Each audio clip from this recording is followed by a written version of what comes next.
Welcome, carpentry community. This is an introduction of the basic use of a portable circular saw. What I'm going to go through is about 5-6 minute demonstration on the safety procedures of before you start up, and then showing 3 basic cuts that are going to help you be successful as a young carpentry apprentice. First thing you want to do is to make sure that you have the saw unplugged before you go ahead and check it. And what I recommend you do is to check the retractable guard to make sure that there's nothing that's preventing it from being able to retract to keep the blade guarded. The second thing that you want to make sure, one, it's unplugged, is that you don't see any issue with the cord itself. If there are any frays, nicks, cuts, definitely want to look at that before you start using it. This is a portable circular saw. It's 7¼ inch circular saw, and we know that by the diameter of the blade. The model of this circular saw is a direct drive, also known as a sidewinder. What we're going to do is we're going to make sure, with it unplugged, we are going to make sure that the depth of the saw is set in a safe way. We find the depth lever on the side here and loosen it up, and what that does is it allows the body or the motor of the saw to move in relation to the plate. So as you can see, with this loosened, I can retract the plate up and down. What I'm going to do is I'm going to put the saw along the side of the lumber that I'm going to cut.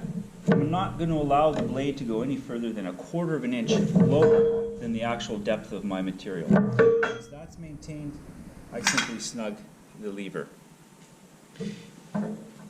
Before I go ahead and cut, I'm going to make sure that I have a mark. And in this case here, I'm just going to have a mark about 1 inch off from the end, and I'm going to demonstrate a straight cross cut. Making sure that there's nothing around your cutting area that you could trip on, I go ahead and plug in. Some workers like to tie off and make sure that the plug doesn't come loose by making a simple knot. That will prevent it from unplugging if there is anything on a job site. Making sure that you have nothing that you're going to trip over, you can now take a look at what you're going to cut. I recommend for your first few cuts to always hold the top handle as well as the trigger handle, and making sure that you have a firm grip.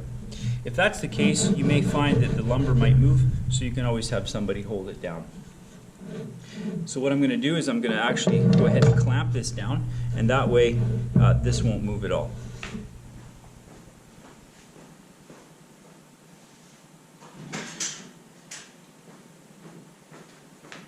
So a couple of quick grip clamps is all you need, making sure that that's not going to move. And now we're ready to go.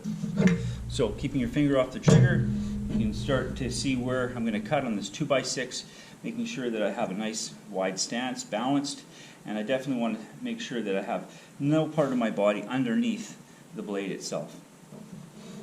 Make sure that the blade is away from the wood that you're about to cut, and then you want to make sure your saw is in a full RPM speed before you start cutting in.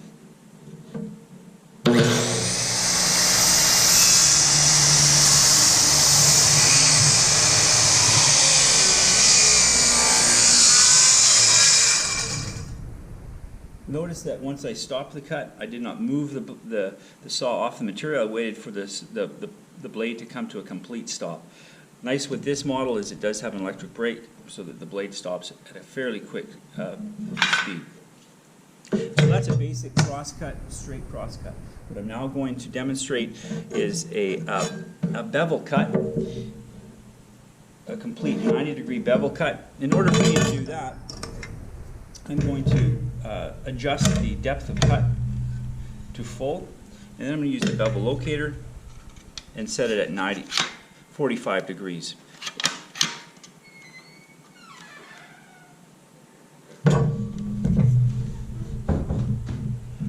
Once I start up, so this now, as you can see, I use the bevel locator knob in the front. I can adjust the plate anywhere from 0 or 90 degrees all the way to 45.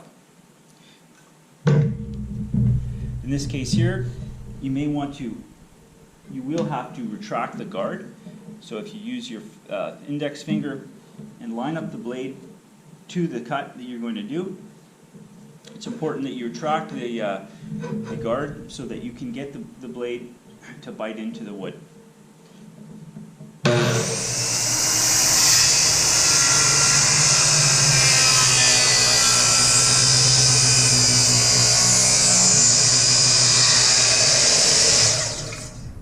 Again, very important that you don't take the saw off the wood until the saw comes to a complete stop.